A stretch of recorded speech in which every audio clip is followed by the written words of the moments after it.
لو انت في الزمن ده مش بتستخدم ال AI يبقى انت عندك مشكلة كبيرة جدًا، واحنا هنيجي نحل المشكلة دي في الفيديو ده، لأن أنا في الفيديو ده عايز أكلمك على إزاي تستخدم أدوات الذكاء الاصطناعي في الشغل بتاعك، سواء انت بقى كنت طالب، سواء كنت بتشتغل لسه متخرج، سواء انت بتحاول تفتح شركة أو تعمل مصدر دخل أونلاين، هاحاول أكلمك عن الlevel الbeginner البدائي خالص، إزاي تبدأ في عالم ال AI وتستغله من غير ما تضيع وتتوه في الحاجات الكتيرة اللي موجودة أونلاين، فيالّا بينا نبتدي.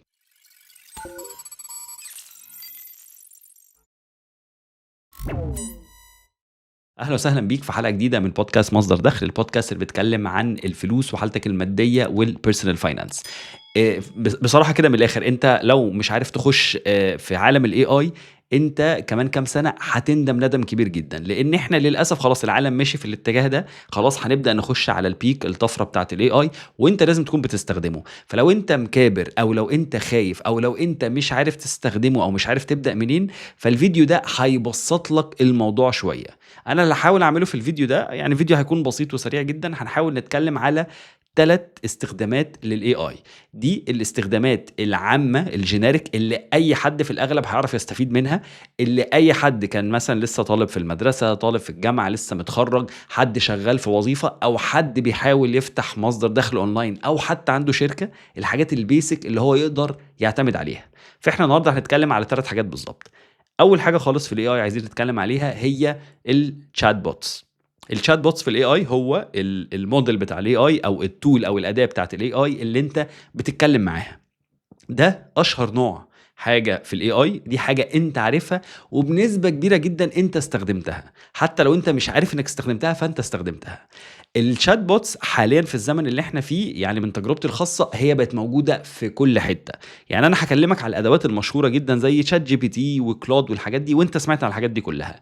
ولكن اللي برضه عايز يعني أوسّع مخّك شوية فيه، إن أنت النهارده لو فتحت تقريبًا أي موقع في العالم، هتلاقي إن الموقع ده النهارده بقوا بيقولوا لك إحنا عندنا الchat bot بتاعنا الAI generated، أو عندنا الAI بتاعنا هو اللي ممكن تتكلم معاه ويساعدك وهكذا. كل الAIs دي هي نفس الcategory أو نفس الشريحة بتاعة الchat bots. طيب أولًا الchat bot ده بيعمل إيه بالضبط؟ الchat bot ده من الآخر كده شيء أنت تعرف تتكلم معاه، تعرف تقول له كده أي كلام وهو يعرف يرد عليك. عايز بقى تتكلم في حاجة، بتسأل معلومة، عايز تتسلى، عايز تخلّيه يعمل لك مهام معيّنة، ده برضه option وهكذا. اللي بيختلف ما بين chat bot AI والتاني هو قد إيه الbot ده أولًا بيعمل بحث عميق علشان يعرف يرد عليك، يعني قد إيه الإجابات بتاعته بتكون دقيقة. والحاجة التانية هو يقدر ياخد actions، يعني يعمل أفعال بأنهي level، بأنهي مستوى. لإن في chat bots معيّنة ما تعرفش تعمل أفعال معيّنة، يعني كمثال مثلًا إن ممكن تلاقي chat bot ما بيعرفش يطلّع صور، أو ما بيعرفش يطلّع فيديوهات، مش بيعمل، دي مش حتّة عنده. يقدر يوصفه لك بالكلام بس ما يقدرش يطلّعه، وchat bot تاني لأ، يطلّع لك الصورة والفيديوهات عادي جدًا. ده اللي بيختلف ما بين chat bot والتاني. ولكن في المطلق إحنا الchat bots العامة المشهورة جدًا أولهم ChatGPT، أشهر واحد طبعًا. تاني واحد هو Claude، وClaude في الفترة الحالية ممكن يكون بدأ يسبق ChatGPT بأشكال كتيرة جدًا، وهنتكلم شوية في التفاصيل دي. وفي مئات الAI bots التانيين اللي في نفس الشريحة، اللي بيعملوا تقريبًا نفس الحاجة، جوجل عاملة واحد ومش عارف إيه وهكذا. فإحنا عايزين نتكلم على ChatGPT وعلى Claude. الاتنين دول أشهر اتنين. ChatGPT مشهور جدًا لإن هو كان من أوائل الحاجات اللي نزلت السوق، وكانت الحاجات اللي عملت طفرة الAI كلّها. وClaude اتشهر جدًا لإن Claude بيعمل الحاجات أحسن من ChatGPT شوية. أنا كشخص باستخدم الاتنين، باستخدمهم في إيه؟ باستخدمهم بدل ما أبدأ أدوّر على معلومة على جوجل زي ما كنا بنعمل زمان، بقيت أروح للأدوات دي وأكتب لهم، أسألهم السؤال اللي أنا عايزه ويردوا عليَّ، حاجة سهلة. الحاجة التانية إن هم عندهم الموضوع اللي اسمه الagent ده أكنك مثلًا عيّنت موظف، الموظف ده ليه شغلانة معيّنة، أنت فهّمته إيه هي الشغلانة بتاعته، هو مطلوب منه إيه بالضبط، والموظف ده بعد كده بيبدأ يعمل كل حاجة أنت تطلبها منه بناءً على الjob description أو المسمى الوظيفي اللي أنت مدّيه له. فده برضه بقى بيساعد جدًا. وكمثال يعني أنا كشخص بينزّل محتوى كتير جدًا، أنا عندي على Claude، أنا Claude الصراحة هو اللي باستخدمه دلوقتي يعني في كل حاجة. عندي واحد business consultant، يعني أنا مخترع agent كده عنده، هو business consultant. فهّمته كل حاجة في الbusiness بتاعي، وباقول له أنا عايز أستشيرك في كل حاجة في الbusiness، أنت لازم تجمّع خبرات اشهر ناس في البيزنس في العالم وخبرات سنين في البيزنس، قلت له يعمل البحث ده ويجمع الخبرات دي عنده، بعديها اديته كل المعلومات عن الشركه بتاعتي، وقلت له ها بقى قول لي اعمل ايه، ازاي ازود مبيعاتي، ازاي احسن مثلا المشاهدات عندي، الحاجات دي كلها. وبصراحه مش هاقول لك إن أنا بابقى مقتنع بكل حاجة بيقولها، لأ، وأنت مش المفروض تقتنع بكل حاجة بيقولها، ولكن فعلًا باطلع بنتايج، يعني فعلًا لمّا باطبّق الحاجات اللي بيقولها بشكل يليق شوية بالوطن العربي، فعلًا باشوف نتايج، فعلًا المحتوى بتاعي بيجيب مشاهدات أكتر، فعلًا بقيت بانزّل محتوى أكتر بمجهود أقل، بقيت أعمل حاجات بتدخّل لي دخل أكتر، فسبحان الله هو فعلًا بيساعد في ده. عندي بقى agent بيعمل كل حاجة، في agent بيعمل الresearch قبل ما أعمل أي فيديو، في agent بيعمل الthumbnail الصور المصغّرة مثلًا اللي أنا باستخدمها على يوتيوب وهكذا، في agent بيعمل لي بوستات على Instagram وهكذا. فالميزة في الchat bots دي إن هم كمان وصلوا لمرحلة إن هم يقدروا ينفذوا لك حاجات، ومنها إن هو برضه يقدر يكتب لك كود كامل، وكلود مشهور جدًا في ده. كلود دلوقتي بيعمل برمجة، يقدر يكتب لك كود بقى تبني موقع، تبني application، تبني أي حاجة على الإنترنت، يقدر هو اللي يعملها لك كاملةً من ناحية كتابة الكود نفسه، مش من ناحية تنفيذ الكود. هو ما يقدرش يبني الموقع، هو يقدر يكتب لك كود وأنت الكود ده تستخدم أداة تانية تبني لك الموقع. فدي ال الاستخدامات بتاعة الchat bots. طبعًا في استخدامات كتيرة جدًا، في دلوقتي تقدر تربط الchat bot ده بكذا أداة مختلفة، يعني claude برضه كمثال تقدر تربطه بجوجل عامةً، جوجل درايف بكل اللي فيه. أنا باقول له مثلًا يكريت لي document على طول، بدل ما أنا أقعد أكريتها بنفسي كده، هو يكريتها لي وتفاصيلها. باربطه بأداة تانية اسمها Jotform دي أداة أنا باعمل فيها مثلًا استبيان كمثال، باقول له هو يبنيه لي كامل، باقول له أنا عايز استبيان عن 1، 2، 3، اكتب لي الأسئلة وجهّزه لي وجهّز لي شكله ومش عارف إيه. فنقدر كمان نربطه بأدوات تانية تساعدنا كتير. آخر حاجة عايز أقولها في موضوع الchat bots إن مثلًا لو أنت بتستخدم يوتيوب كصانع محتوى، هتلاقي إن يوتيوب جوّه application اسمها يوتيوب Studio معمولة لصناع المحتوى علشان يشوفوا الفيديوهات بتاعتهم يعني أرقامها وكده. في جوّه AI chat bot بتاع يوتيوب، ده برضه كمثال ده chat bot في الأول والآخر. أنا باتكلّم معاه باقول له مثلًا هات لي أحسن فيديو جاب مشاهدات في ال3 شهور اللي فاتت، طيب هات لي فيديو منافس ليّا برضه في نفس الموضوع ده وجاب مشاهدات عالية، طب قُل لي أنا لو عايز أجيب مشاهدات أكتر منّه أحسّن إيه في الفيديو بتاعي. فكمان الأدوات أو المنصات اللي إحنا بنستخدمها بقى كل واحد بيعمل chat bot، وطبعًا ده بيبقى أفضل chat bot تستخدمه للمنصة دي، لإن هو مخلوق للمنصة. يعني أنا لو قُلت مثلًا لclaude أو ChatGPT هات لي أحسن فيديو في قناتي، غالبًا هيخيّش، غالبًا مش هيعرف يطلّعه، غالبًا ما يقدرش يخش جوّه الفيديو نفسه يتفرّج عليه ويجيب لك معلومة من داخل الفيديو. ولكن الchat bot بتاع يوتيوب لإن هو بتاعهم، فهُم عاملينه مدّيينه الaccess إن هو يخش جوّه الفيديوهات ويجيب لك معلومات من جوّه، إن هو يقرا الكومنتات كلّها ويلخّص لك الكومنتات كانت بتقول إيه. فعشان كده الchat bots أنت لازم تستخدمها. وآخر حاجة أختم بيها الchat bots، أنت تستخدمها في إيه بالضبط كطالب، كواحد في الbusiness أو كده. استخدمها كشخص أنت بتقعد معاه تتفكّر معاه.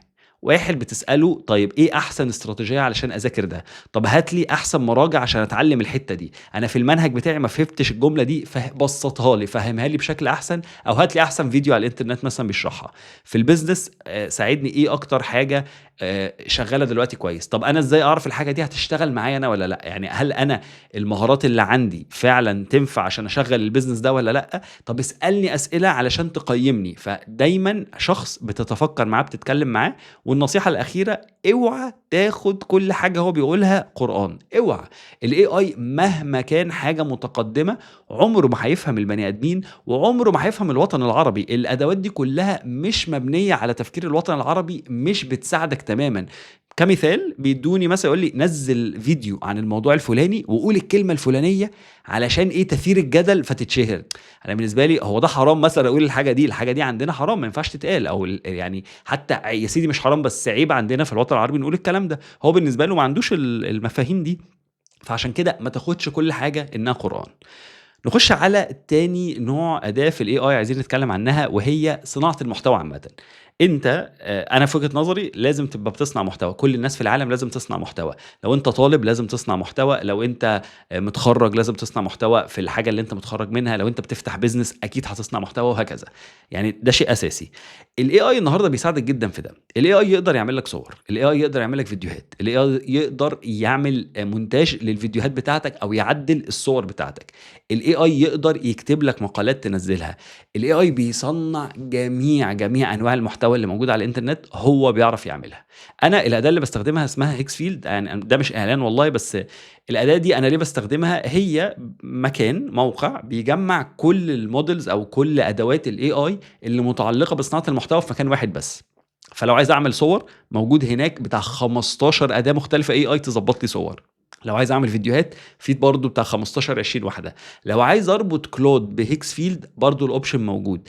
فده سهّل لي حياتي جدًا في صناعة المحتوى، وأي صانع محتوى أكيد بيستخدم AI دلوقتي، أو هو بجد بيضيّع حياته.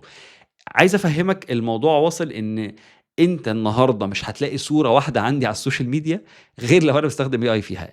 ما بقيتش أعيّن graphic designers معايا خالص، ما عنديش مشكلة معاهم، بالعكس أنا شايفهم أشطر بكتير، لإن أنا الAI ساعات باقعد آخُد وأدّي معاه كتير أوي عشان نطلّع صورة واحدة، ساعات يعني.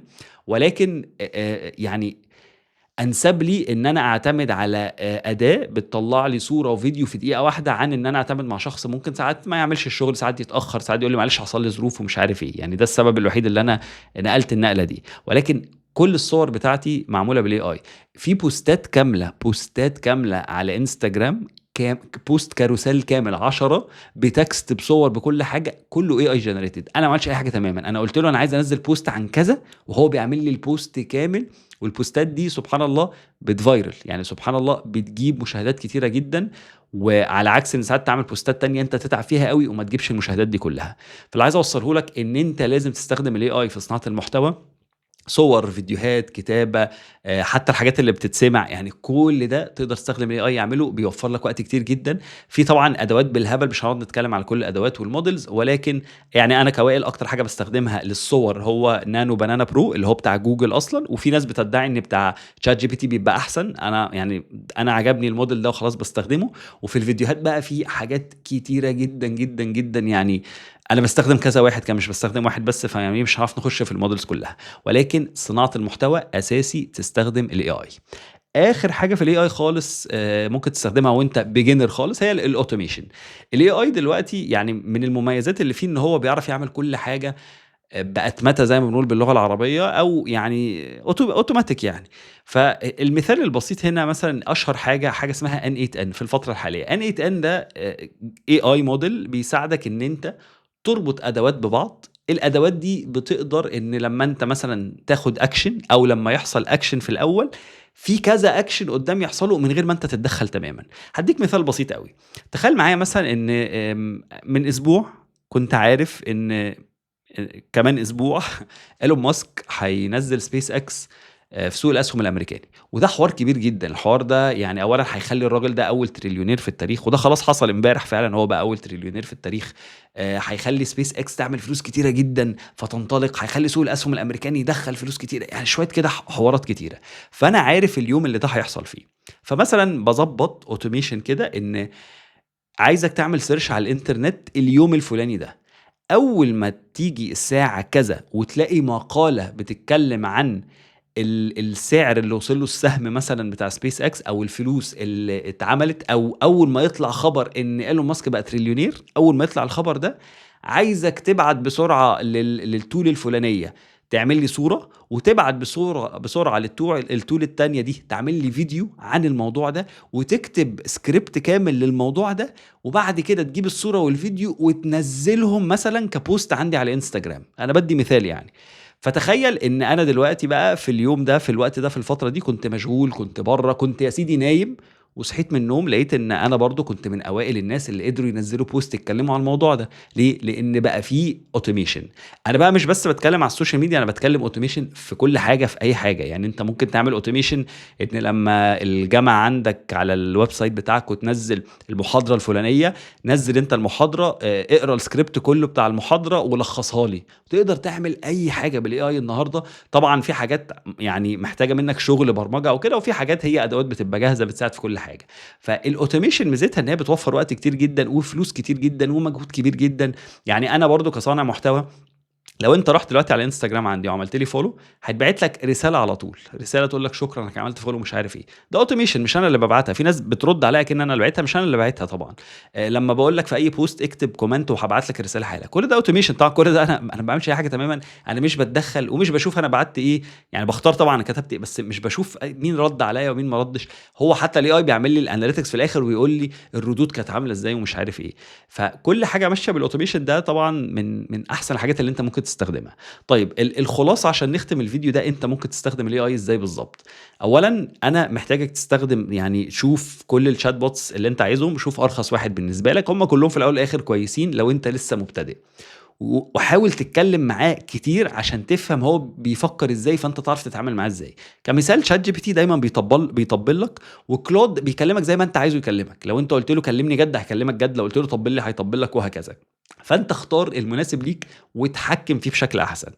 صناعة المحتوى، لازم تبدأ تتعلم صناعة المحتوى بالاي اي حالا، لان انت هتستخدمه كده كده في مستقبلك مليون في المية. والاوتوميشن، شوف اسهل حاجه ممكن تتعلمها سواء ان 8 ان او غيرها. شوف كورسات اونلاين مجانيه على يوتيوب عشان بس تفهم الموضوع اكتر. واحده واحده انت هتلاقي نفسك لما بدات ان شاء الله تشتغل، فتحت شركه وهكذا، هتلاقي نفسك بتسحل نفسك في الادوات اللي فعلا متعلقه بالشغل بتاعك وفعلا هتفيدك. بس كده يا سيدي، هو ده الكلام اللي كنا عايزين نقوله في حلقه النهارده. اتمنى تكون يعني ساعدتك ولا 1% تخش بس مجال الاي اي او سوق الاي اي. وان شاء الله اشوفكم في الحلقه اللي جايه.